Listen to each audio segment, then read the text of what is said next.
प्राथमिक शाळा अमरावती येथून इयत्ता 8वीचे विद्यार्थी. आज आम्ही श्वसन संस्थेतील पूर्ण अवयवांची माहिती तुम्हाला सांगणार आहोत.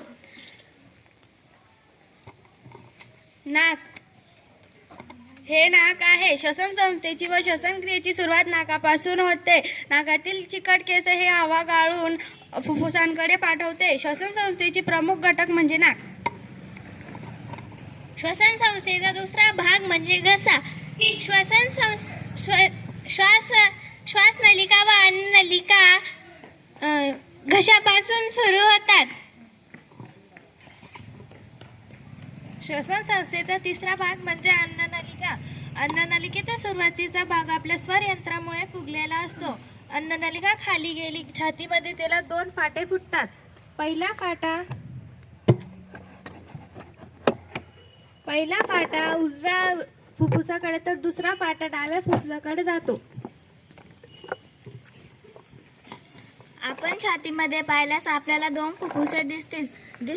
फुफ्फुसाच्या आत आपल्याला हृदय पाहायला मिळतील. फुफ्फुस हे छोट्या छोट्या कप्प्यांनी बनलेले असते. त्यालाच वायुकोश असे म्हणतात. वायुकोशावर अत्यंत दाट जाळे असणारे हे केशवाहिन्यांचे जाळे असते. केशवाहिन्या या अत्यंत बारीक असल्यामुळे त्यांना केशवाहिन्या असे नाव दिलेले आहे. फुफ्फुस हे दुपदरी आवरणाचे असते, म्हणून त्याला फुफ्फुसावरण असे म्हणतात.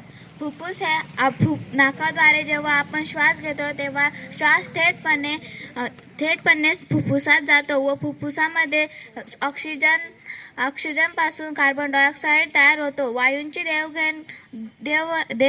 देवाणघेवाण होऊन येथे कार्बन डायऑक्साईड तयार होतो व तोच नाकाच्या द्वारे बाहेर टाकले जाते. जसे की हा प्रयोग याचाच नमुना आहे.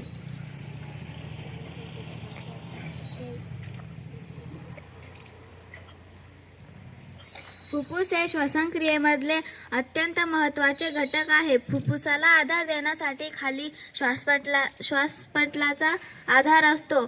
तो श्वासपटल हे उरोपोकळी आणि उदरपोकळी यांच्या दरम्यान असते. श्वासपटल हे आपल्या श्वसन क्रियेला आधार देणारे मोठा पडदा असतो. धन्यवाद.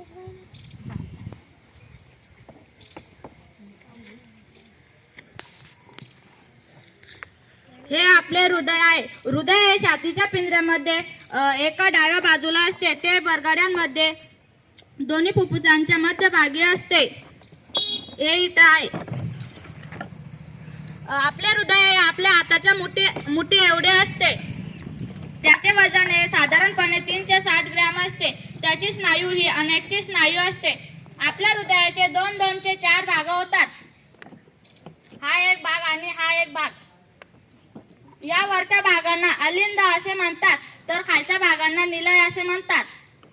एका साधारण माणसाचे हृदय हे एका मिनिटाला 72 ठोके पडतात.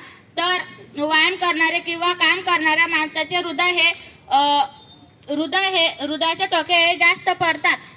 असे आढळून आले की लहान बाळाचे हृदयाचे ठोके हे आपल्यापेक्षा जास्त पडतात. तर एका मिनिटाला आपल्या हृदयाचे ठोके पडत असताना लबडब असा आवाज येतो व एका ठोक्याला आपले हृदय हे 75 मिलीमीटर रक्त पुढे ढकलण्याचे काम करते व अशुद्ध रक्त शुद्ध करून शरीराकडे पाठवते. धन्यवाद.